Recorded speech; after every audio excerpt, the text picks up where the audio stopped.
Okay, now welcome to circular motion 2. In circular motion 1, we learned about linear acceleration where a was equal to final velocity minus initial velocity over time, and we had taken an example. Uh, uh, we had taken an example where u was 5 meter per second. After 4 seconds, v was 37 meter per second, and the acceleration came out to be 8 meter per second square, and the meaning was explained that in every second the speed increases by 8 meter per second, and the expression was a was equal to v minus u over t. Now, uh, and we already know what is angular velocity. And we know the relationship between angular velocity and linear velocity, that was v was equal to r omega. In the previous lecture we had drawn such a diagram: a to a dash, b to b dash, c to c dash time t, and we had shown uh, a linear velocity of a is greater than linear velocity of b is greater than linear velocity of c, and the linear velocity of point O was 0 because the radius for the point O was 0. Now, similar to this expression, if a body is moving in a circular path, angular acceleration alpha will be final angular velocity minus initial angular velocity over t, like final linear velocity minus initial linear velocity over time. So meter per second minus meter per second divided by time, meter per second square. Now, so here this is radian per second, this is radian per second. So radian per second minus radian per second is radian per second divided by second is radian per second square. So the unit of alpha will be radian per second square. Where omega is final angular velocity, omega naught initial angular velocity, t is equal to time. To change the velocity, angular velocity from omega naught to omega, from initial to final. Like in this example, I had taken u is equal to 5 meter per second, v was equal to your 37 meter per second. Similarly, let us take here omega naught is 5 radian per second, omega is 37 radian per second, and t is equal to 4 second. So substituting values here, here and here, I get alpha is equal to 8 radian per second, means 8 radian per second square, means in every second the angular velocity increases by 8 radian per second. As I explained here by taking in the last lecture, that the linear velocity increases, the speed increases by 8 meter per second in every second. Here, taking similar values, alpha comes out to be this. The physical meaning is in every second the angular velocity increases by 8 radian per second. So means in every second omega increases by 8 radian per second. Now let us go to the leftover part of lesson 1, where I had mentioned relation between linear acceleration and angular acceleration alpha. Now look, alpha I just explained as omega minus omega naught over t. In differential form, this part you can write d omega, change in angular velocity, let this time is small t. Now means derivative of omega with respect to dt. Because omega is changing with respect to time, therefore I can differentiate with respect to time. Now we know v is also r omega. So from this, omega is equal to v over r. Now put this value of omega here. So for omega I write v by r. 1 by r is a constant, is taken out. So I am left with the dv over dt. dv over dt is nothing but acceleration. So a by r. So your alpha is equal to A by R. I cross multiply this with this, I get A is equal to R alpha, where A is linear acceleration, alpha is angular acceleration, R is radius. Radius is measured in meter, this is measured in radian per second square, this is measured in meter per second square. Fine. Now, so this part is clear to you now.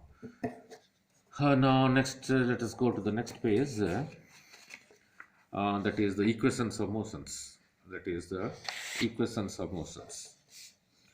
Now, the expression for A, acceleration, was final minus initial over time.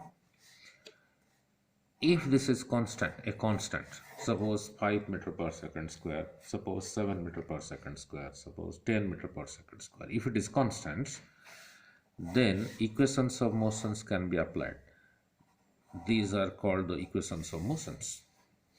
And this 1, 2, 3, where V is equal to U plus AT, S is UT plus half AT square, V square minus U square is 2AS, S and nth distance or displaced travelled in nth second, any particular second, is equal to initial velocity plus acceleration over 2 into 2n minus 1.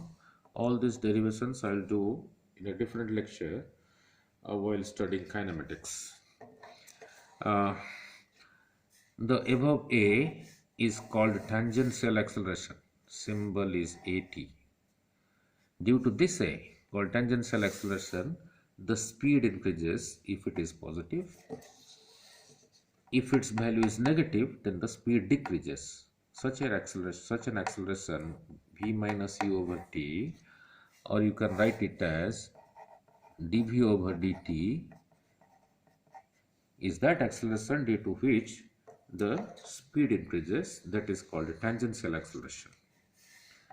Now, similar to the equations here, if the motion is circular, similarly, if alpha, which I explained, omega minus omega naught over t, final angular velocity minus initial angular velocity over t, if constant, if this value is constant, a numerical constant, then the equations of motions can be applied. Like V is equal to U plus AT, we can write omega is equal to omega naught plus alpha t. Theta is S is equal to ut plus half at square. Theta is equal to omega naught t plus half alpha t square. Omega square minus omega naught square is equal to 2 alpha theta. This is equivalent to this. Theta nth is equal to omega naught plus alpha by 2 into 2n minus 1. Angle turned created in a particular second.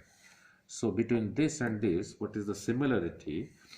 A here is replaced by alpha here. U here, initial velocity U, is replaced by initial angular velocity omega naught. Final velocity V here is replaced by a final angular velocity omega. S here is replaced by theta here. Theta here. S nth is replaced by theta nth. Fine. Now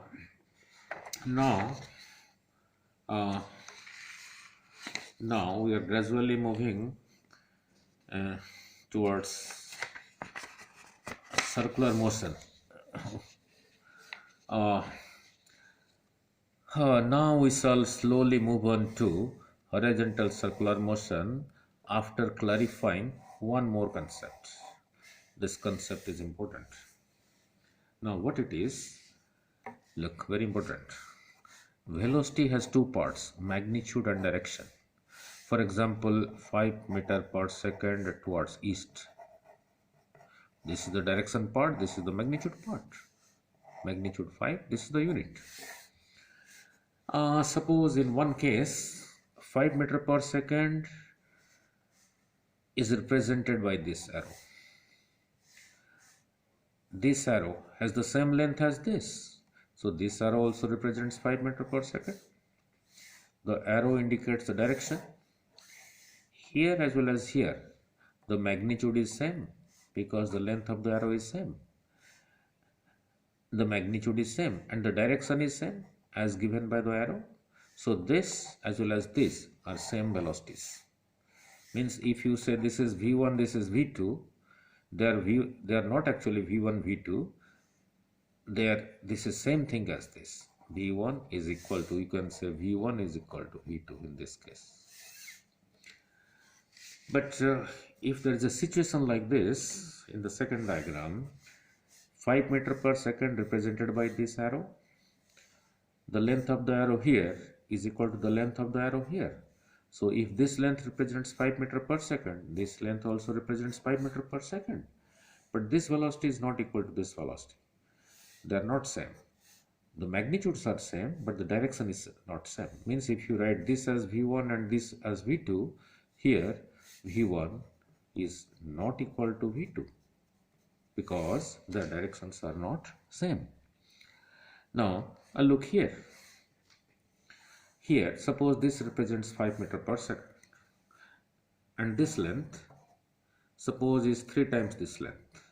So if this is 5 meter per second, this will say this is 15 meter per second because the length is, this length is 3 times this. And if you say this is v1 and this is your v2, now look, they are also not same. Why not same? The direction is same. Look at the magnitude. So the magnitude is not same. So they are not same. So what is the conclusion is like this. So velocity can be changed by changing its magnitude and direction because velocity is made up of 2 parts, magnitude and direction. If you change this, then the velocity is changed.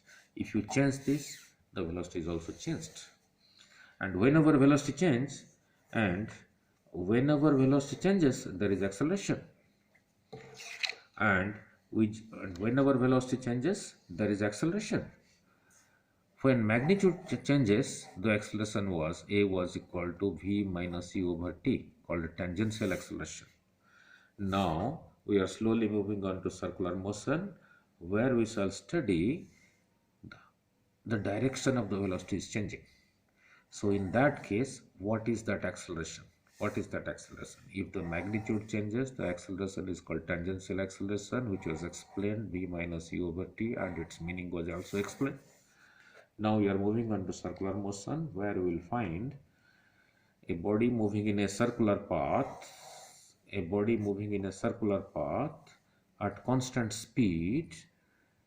Since it is moving at constant speed, its magnitude remains constant, but the direction continuously changes. For example, at this point, the direction of the velocity is this way. At this point, the direction of the velocity is this way. Both have the same magnitude, but the direction is changing. So if the direction is changing, and we know whenever velocity changes, there is acceleration. So if the direction changes, then what is that acceleration? We'll derive that acceleration is called centripetal acceleration or radial acceleration. That expression will derive it as v square by r in the next lesson.